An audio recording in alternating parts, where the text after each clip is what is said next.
Баршаңызға қайырлы күн. Бүгін біз осындай әппақ қардың астында қалған сияқты болып көрінетін қызанақтарды банкада жабатын боламыз.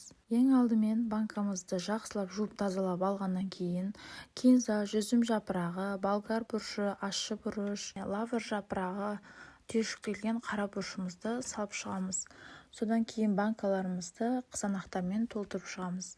Бір рет қайнаған су құйып, 15-20 минут қойып суын төгіп тастаймыз. Содан кейін тұз, қант салып шығамыз. Банкамыздағы қар сияқты болып көрінетін ол бізде чеснок. Оны блендерден осындай майдалап өткізіп аламыз да әрқайсысына бір қасықтан құйып шығамыз. Бір шай қасықпен уксусымызды құямыз да осылай әдемілеп жауып қоямыз. Бір түнге жылы жерге орап қоямыз. Міне біздің банкаларымыз осындай әппақ қар жауып тұрған сияқты болып көрінеді. Жасап көріңіз, ас болсын.